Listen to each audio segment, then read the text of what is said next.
Florence. Bonjour Patrice. Ton 10e livre vient d'être publié. Oui. L'écriture tient donc une place très importante pour toi. Oui, absolument. Comment es-tu devenue auteur? Alors déjà j'écrivais depuis petite, donc j'avais un rapport à l'écriture depuis très longtemps. Mais professionnellement, bon, j'ai pas décidé, je veux devenir auteur.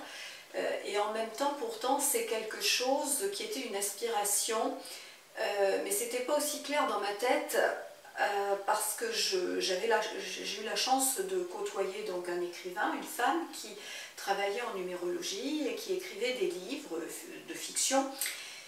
Et je sais pas, enfin, j'aspirais à écrire, voilà, mais ça restait un petit peu nébuleux. Et un jour, en sortant d'un stage avec elle, donc non pas d'écriture mais bien de numérologie, je me promenais à la campagne et tout à coup, ça m'est venu la certitude, je vais écrire au moins un livre, en tout cas un livre. Je savais pas sur quoi, ni quand, rien, voilà. Puis après, j'ai oublié. Et puis, quelques temps plus tard, bon, pareil, j'avais envie de collaborer à des revues, à des magazines, et j'étais en vacances, et je regarde, alors sans l'avoir réellement une revue, et je dis à la libraire que je connaissais, je lui dis, écoute, je voudrais écrire donc en psycho, enfin en relation avec mon métier, donc dans une revue, est-ce que tu sais comment il faut faire? Alors elle me dit, ben voilà, il y a monsieur Untel qui est là, qui signe son livre, bah, tu peux toujours lui demander comment on fait parce qu'il travaille pour une revue. Donc on a parlé tous les deux, longuement, puisque je suis une bavarde, lui aussi, et il s'avérait que c'était le rédacteur en chef, comme par hasard, de la revue que j'avais soulevée, et qu'il recherchait des personnes, enfin il recherchait une personne pour s'occuper de la rubrique psycho, santé, bien-être, donc correspondant tout à fait à ce que je faisais. Voilà, donc c'est comme ça qu'il y a, maintenant ça fait oui, une vingtaine d'années, donc que j'ai commencé à écrire professionnellement pour une revue. Donc ça c'était le premier pas, mais ensuite, comment as-tu eu l'idée d'écrire, de vouloir écrire des livres? Alors, c'est pareil, donc je pense que j'étais toujours dans ma dynamique de ce que j'avais pressenti, donc en fin de compte c'était en 89 que j'avais pressenti ça, et donc c'est en 2003 que j'ai eu mon premier livre de publié, et c'est venu, je veux dire, je ne l'avais pas prémédité quelque part. Alors bien sûr c'était sur, comme tous mes livres, des sujets que je connais particulièrement, mais je vais dire que c'est comme un moment qui m'est tombé dessus, d'inspiration, où j'ai écrit. Voilà. Et ça, c'est quelque chose qui se passe pour, j'ai envie de dire, quasiment chacun de mes livres. Donc, bien évidemment, j'écris toujours sur des sujets que je connais parfaitement bien, hein, donc dans lesquels j'ai une expertise, mais où, même si je me dis, tiens, j'ai envie de faire un sujet là-dessus, alors je vais commencer peut-être à prendre des notes et tout ça, à faire des plans, mais le livre ne pourra rentrer sur les rails, j'ai envie de dire, qu'à partir du moment où moi je suis dans un...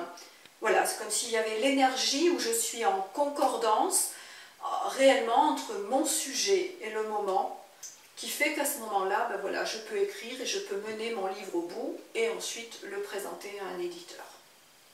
Très bien. Et aurais-tu quelques conseils à donner aux gens qui souhaiteraient écrire?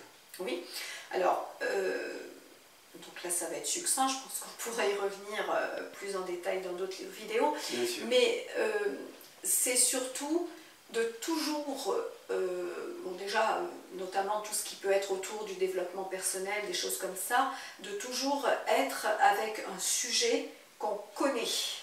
Voilà, parce que ça facilite quand même les choses, parce qu'aujourd'hui on fait un petit peu croire que voilà, on peut écrire sur tout, mais après qu'est-ce qu'on en fait? Pour moi, avant le livre, avant de vouloir écrire, avant de vouloir éventuellement devenir auteur ou écrivain, c'est avant tout le souci du lecteur, c'est-à-dire qu'est-ce que je veux transmettre dans mes écrits. Parce qu'au bout, pour moi on est auteur, parce que, bon bien sûr parce qu'on a été édité, mais d'abord parce qu'il y a un lecteur.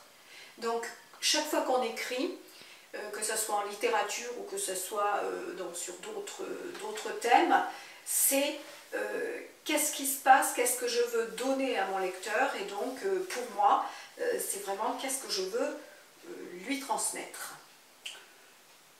Et quelle est la place concrètement de l'écriture dans ton quotidien pour toi et puis pour ce que tu souhaites transmettre aussi aux autres? Alors, donc je disais, c'est une place importante, c'est-à-dire que donc il y a l'écriture, j'écris quasiment tous les jours puisque j'ai un journal où, voilà, pour moi c'est l'écriture de l'intime, donc c'est un travail de réflexion et qui me mène aussi vers ce que je fais en littérature. Mais par rapport à ce qui est en relation, on va dire, avec mon métier en tant que thérapeute et dans le développement personnel, pour moi c'est vraiment imbriqué avec mon métier. C'est-à-dire que c'est ma part d'ouverture au monde, c'est mon moyen de communiquer avec les personnes. Donc je redis un petit peu ce que j'ai dit tout à l'heure, c'est-à-dire que face à moi, je pense aux lecteurs, je pense aux gens, je pense aux personnes. Qu'est-ce que j'ai envie de leur dire de ce sujet que je connais? Donc je vois quels sont les... Donc quand je donne des cours ou quand je donne des consultations, donc quelles sont les questions des personnes, je vois où sont leurs difficultés, etc. Et à partir de là, je me dis, bah voilà, je vais voir sous quel angle est-ce que je peux l'apporter. Donc ce qui fait que les moments donc, où j'écris en relation, donc on va dire avec mon métier, c'est un moment où voilà, je m'occupe, c'est une autre manière en fin de compte d'accompagner les personnes, pour moi, en transmettant mon savoir-faire, mon savoir-être, mes passions, mes connaissances, donc auprès des personnes pour qu'elles puissent avancer et se construire dans leur vie et s'ouvrir. Voilà, donc pour moi c'est transmettre. Je vois que c'est un rapport vraiment très particulier à l'écriture. Oui. Et j'aimerais bien approfondir avec toi, si tu le souhaites, dans une prochaine vidéo. Avec plaisir. Merci Laurence. Merci. À bientôt.